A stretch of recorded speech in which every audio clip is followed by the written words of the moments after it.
नमस्कार दोस्तों, मैं डॉक्टर CS तिवारी। मैं एसोसिएट प्रोफेसर हूँ हिंद मेडिकल कॉलेज में बाराबंकी में। हम लोग थोड़ी बात करेंगे डायबिटीज़ के बारे में।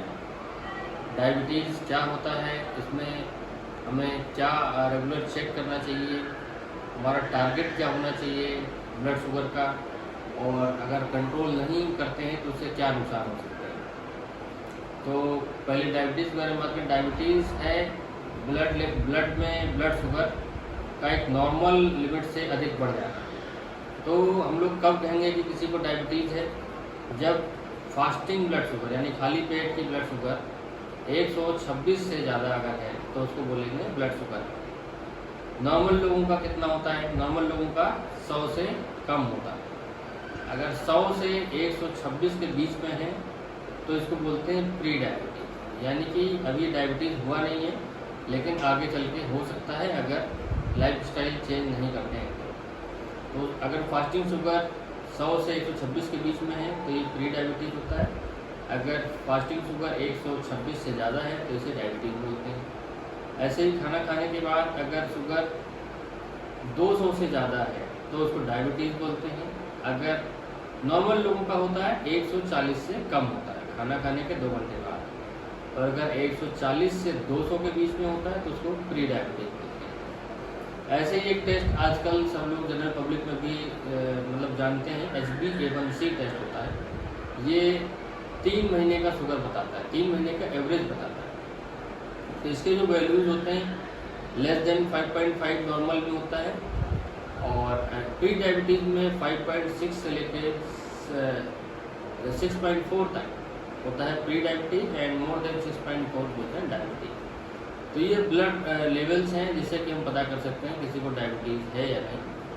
अब अगर हम किसी को ट्रीटमेंट दे रहे हैं तो उसका जो टारगेट होता है, अगर किसी को डायबिटीज़ हो गया तो उसका जो टारगेट होता है for good control HbA1c should be less than 7, and fasting sugar should be between 90 to 130, and after taking meal sugar should be less than 180। अगर किसी को डायबिटीज़ है तो उनको मॉनिटर क्या करना है, यानी कि कितना ब्लड शुगर रखना है। उसको एकदम नॉर्मल रेंज में नहीं रखना है, क्योंकि अगर नॉर्मल रेंज में रखने की कोशिश करेंगे तो ब्लड शुगर बहुत ज़्यादा लो हो सकता है, तो उसको हाइपोग्लाइसीमिया होती है। Hypoglycaemia is more dangerous than hyperglycaemia. Sugar कम होने से ब्रेन में डैमेज हो सकता है, परमानेंट डैमेज हो सकता है, कोमा में जा सकते हैं।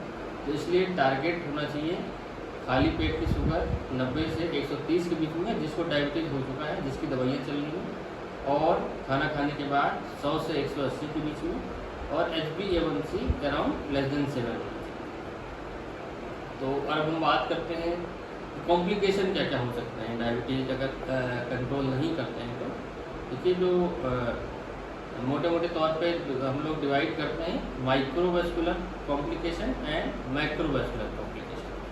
तो माइक्रोवेस्कुलर कॉम्प्लिकेशन मतलब जो शरीर की हमारी जो छोटी छोटी नसें हैं वो ब्लॉक हो जाती हैं, उसकी वजह से जो समस्या आती है उसको बोलते हैं माइक्रोवेस्कुलर कॉम्प्लिकेशन। उसमें आता है हमारा रेटिना, आँख के पीछे जो पर्दा हमारा होता है रेटिना बोलते हैं, उसमें जो प्रॉब्लम आती है उसको कहते हैं रेटिनोपैथी, डायबिटिक रेटिनोपैथी। और पैर की नसों में जो हमारे नर्व्स होती हैं उसकी जो ब्लड सप्लाई होती है उसके वजह से नसों में दिक्कतें आती हैं, जिसकी वजह से हाथ पैर में जलन आना, सुन्नपन होना, ये हो सकता है। उसको डायबिटिक न्यूरोपैथी बोलते हैं। ऐसे किडनी में भी बहुत छोटी नसें होती हैं, उनमें भी ब्लॉकेज हो सकता है, उसकी वजह से नेफ्रोपैथी बोलते हैं। या पेशाब में प्रोटीन आने लगता है, पैर में सूजन आने लगती है, धीरे धीरे करके आगे चल के किडनी और ख़राब हो जाती है, तो उसको कहते हैं डायबिटिक नेफ्रोपैथी।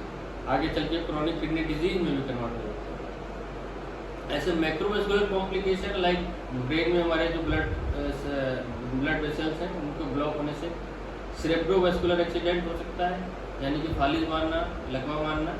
तो और कार्डियक कॉम्प्लिकेशन जैसे कि हार्ट में हार्ट अटैक, MI, ये हो सकता है। मैक्रोवेस्कुलर कॉम्प्लिकेशन होता है कि हार्ट की प्रॉब्लम और ब्रेन की प्रॉब्लम।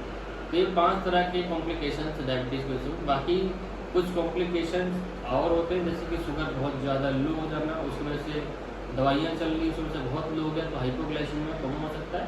और शुगर अचानक से बहुत ज़्यादा बढ़ जाने से कई बार हाइपरग्लाइसीमिक कोमा होता है, उसको डायबिटिक कीटोएसिडोसिस या हाइपर ऑस्मोलर कोमा, ये 2 टाइप की बीमारियाँ होती हैं।